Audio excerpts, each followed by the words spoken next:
This was a message from those still in Jordan, and I believe that their voice should be heard before mine.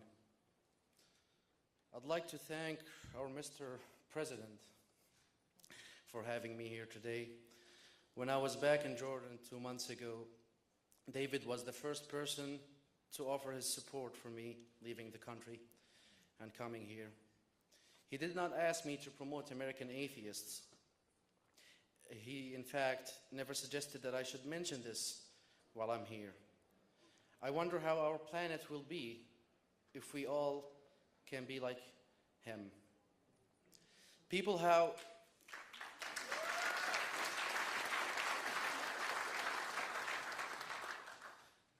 who ask nothing in return and don't even ask for gratitude for what they do it for the sheer help that they are after. Those who hold the idea that we atheists are one, and by being that, we create so much change that none of us would be able to achieve if we stood alone. As I watched the attacks on the Twin Towers in 2001, I had only one reaction: happiness. I was just a kid, but I had already enough hate in me to be glad for the deaths among the infidels. Even if I had no idea by that age where on the map Afghanistan is, I couldn't even point New York City, or what exactly is Salafism. Those heroes of mine by the time represented those jihadists in the war stories we were taught as kids, those who stood with the Prophet against the evil Jews and infidels, pagans of all kinds. It was like watching a cartoon I imagined become a reality. And that was enough for me as a kid to be glad for 9/11.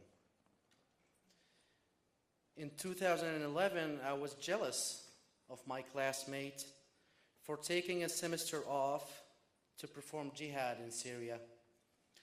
Although he came back on a wheelchair, at least he defended the House of Islam, or shall I say Dar al-Islam. The other Dar or house is the lands that do not fall under the control of a majority of Muslims that rule under Sharia. It is Dar al-Harb, or the house of war. By 2012, I was ready to be part of the struggle to bring down that house of war. I dreamt of recreating the Islamic empire to finally have Sharia law rule over man-made laws.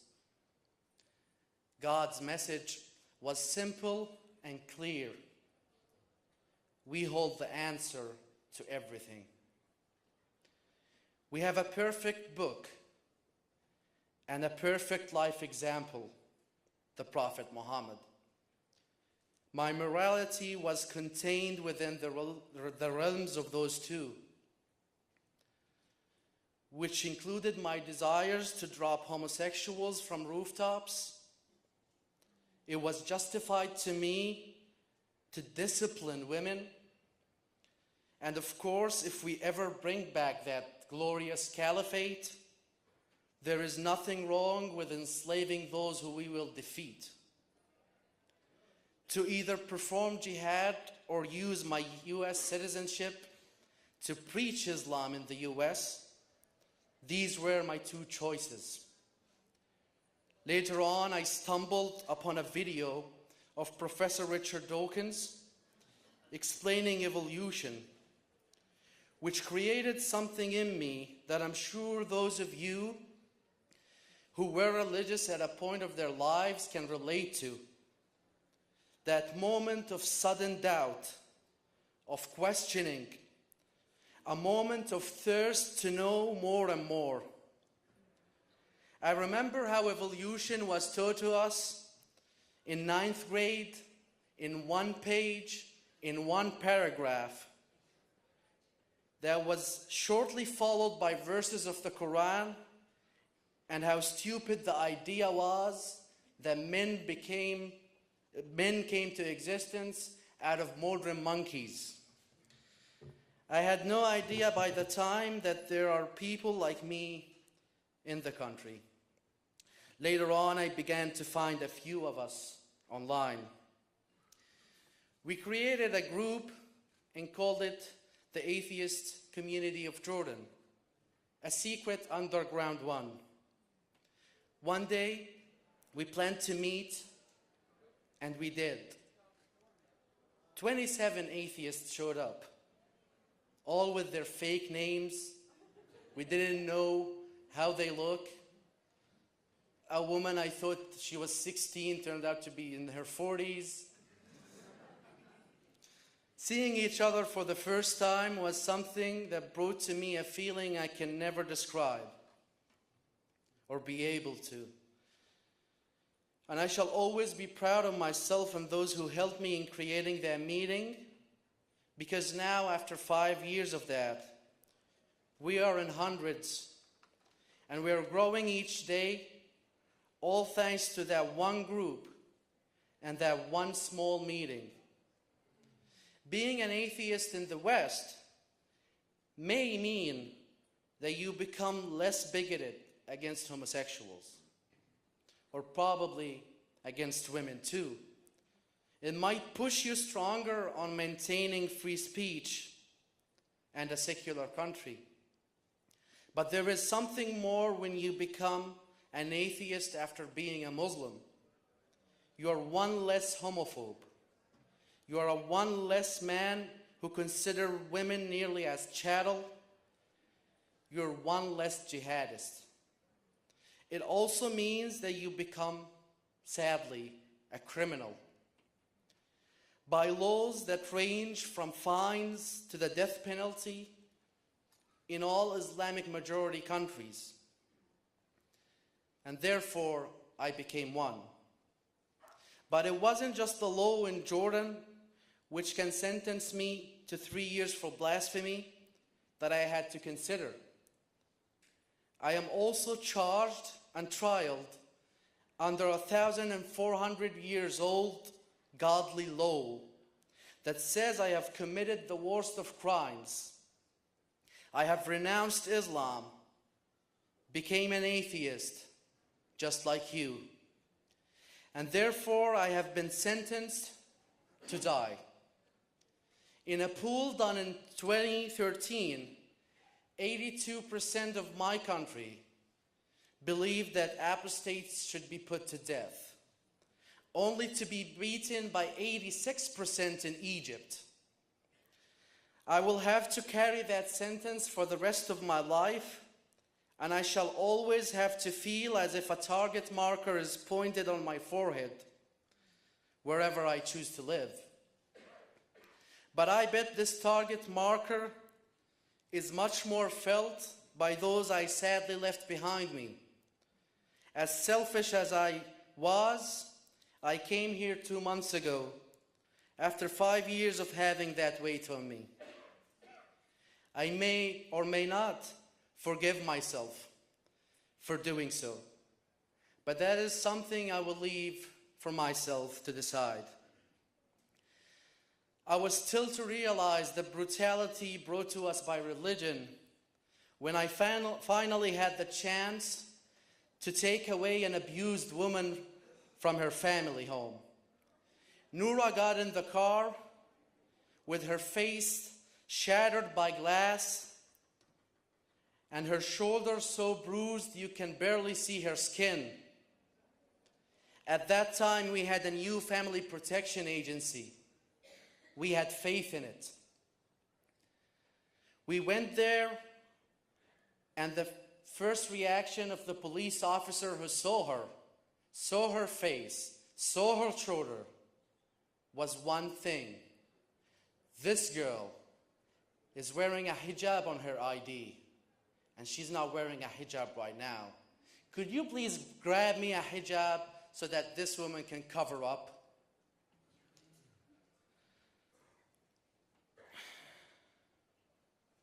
I witnessed the beating of those who dared to drink water during Ramadan in the streets. I saw those messages sent to me that I should be cut to pieces. I still had to read and see and to a certain degree experience how sick and sexually deprived men and women become. I can go on, but a colleague of mine sets the bar of how poisonous religion can become. Omar, a normal college student who smoked and had a girlfriend,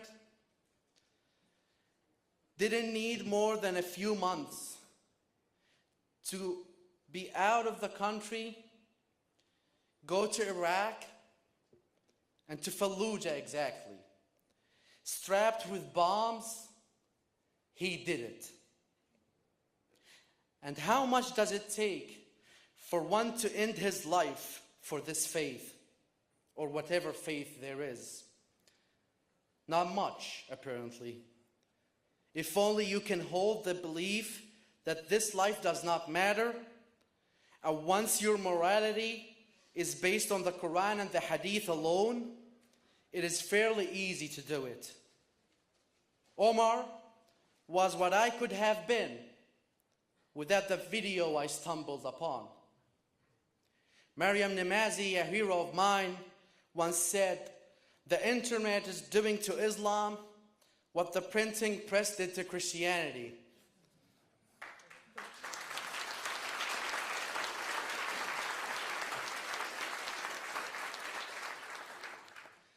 I live now as an atheist and a relatively decent man because of that access to information, because of an atheist who decided to be outspoken, or shall I say firebrand. Now, as you try to put yourselves in the shoes of the criminal standing before you, I am also an Islamophobe, which is new to me. Thank you. Although I have been an atheist for 5 years by now, I only began to be an Islamophobe a few months ago, when I decided to leave the country I lived in to go back to my country of birth.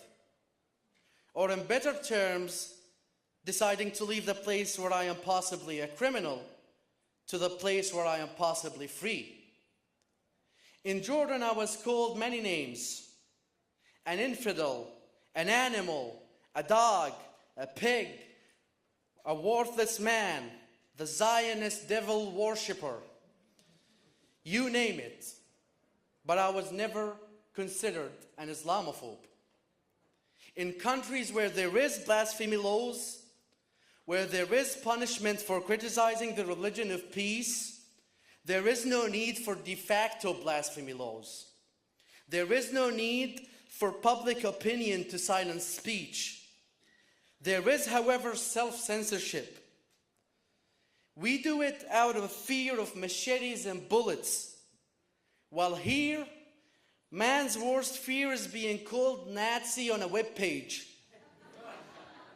And while we look for you to speak on behalf of us, to be our voice, while we look for this part of the world and envy you for your freedom to speak, to offend, and even to hate, that voice is becoming low and low.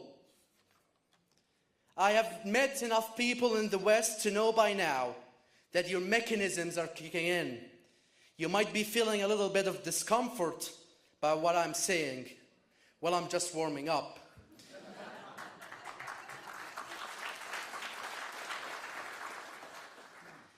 You may say it's only a misinterpretation of the peaceful religion. You may say it's only a minority within a minority. And you may say that if only we didn't speak ill of something held so dear to people, everything will be fine. All I hear in that is if only we can let religion dictate what we should and should not criticize, speak of, or draw, everything will be okay. Well, let me take your words on it. I will, from this day on, stop being offensive, on one condition though. Only if I'm not offended myself anymore. See, I am offended by the mutilation of children, whether male or female, and the protection of it as a cultural or religious privacy.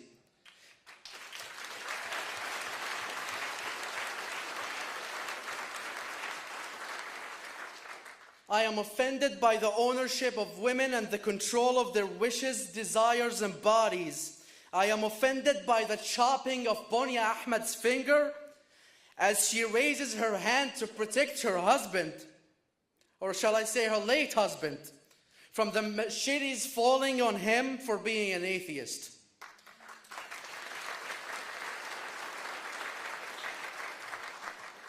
I am offended by the gun pointed at Khalaf Abu Khalaf for admitting what he is, a homosexual and an atheist in Jordan. I am offended by the starving Yemeni children because of their lands are now a playground of settling sectarian scores between Iran and Saudi Arabia. I am deeply offended by the blood of the late Jordanian atheist Nahid Hattar, when God permitted bullets went through his body for a Facebook post. I take offense whenever Jews, Muslims, atheists, and Christians are regarded as second-class citizens in countries where one faith calls the shots.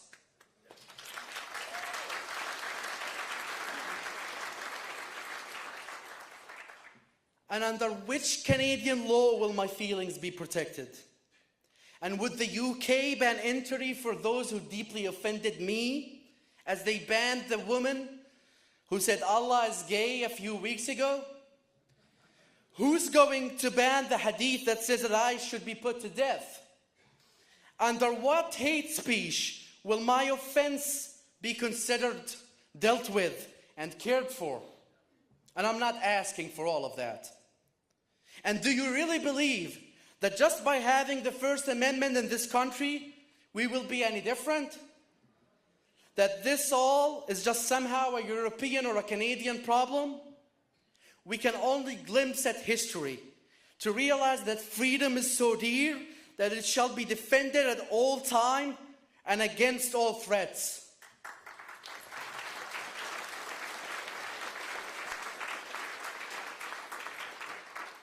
That civilization itself can collapse in a matter of years, if not less, and of constant change to the worst.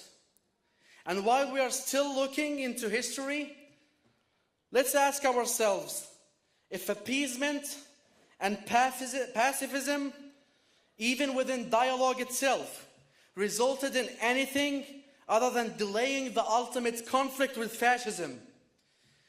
I first heard of the term firebrand atheist in David's book, and sir, I believe that all of us should be, and in front of all faiths. It is rare nowadays to see former Muslims platformed, even within atheist conferences. And do we have to explain why? We bring controversy wherever we go. Because we're not white, we cannot be racists. We cannot be the ones who are told, if only you read the Quran in Arabic, because most of us do dead. We can't be told by the extreme left that we got it all wrong and that they know better, because we lived it 24/7. We pose a threat to the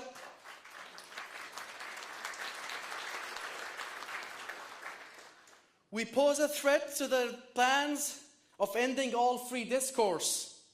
We represent a voice of truth that is so uncomfortable that is getting less and less space to be heard. When moral decisions are on the table, playing nice has never and will never result in anything but the hunger of the second side or the other side, that is looking to bring down the values that made that discussion table possible. Once those values are lost, that side shall never be threatened by doubters, critics, or in this case, Islamophobes. So what is the solution for a crisis that still gets casualties as I speak? Well, I don't know. But I'm pretty sure it is not by lighting candles every time a theocrat kills in cold blood a group of cartoonists. I'm pretty sure that changing our profile pictures into some flag only to change it into another flag a few months later will ever result in anything. If only we can introduce laws in Canada to silence any criticism of the inhuman acts permitted within Islam, that should bring down the death toll. There must be a line drawn here. A line where multiculturalism etiquette can never go beyond. And that is the laws of this land and the free expression of its people, the freedom to discuss, debate, and even to hate.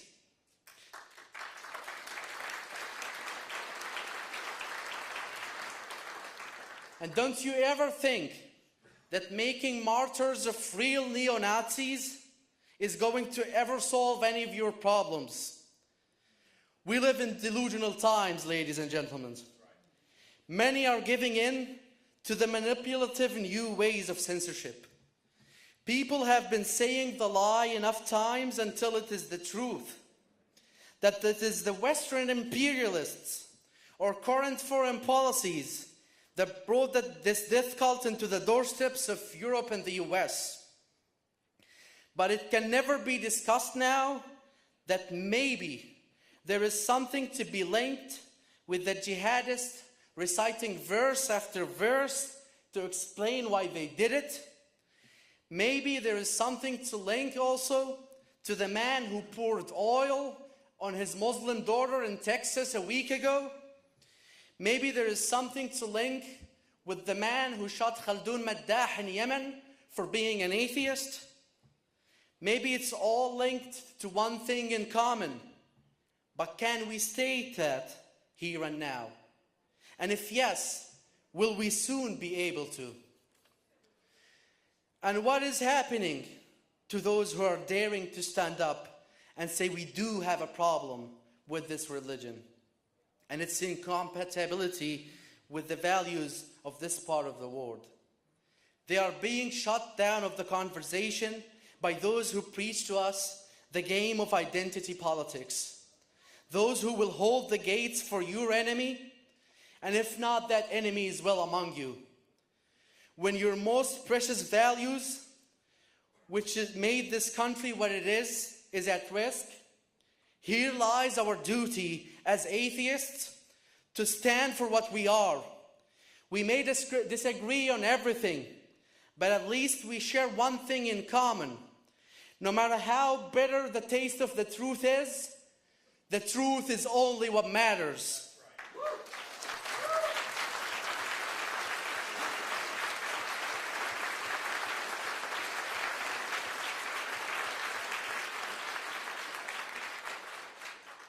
That our access to knowledge and diverse speech, whatever it brings, it drives our thoughts and brings us to question and improve. We share that our doubts, critique, and debate is a fundamental right that we will defend tooth and nail. And we shall state it while we still can.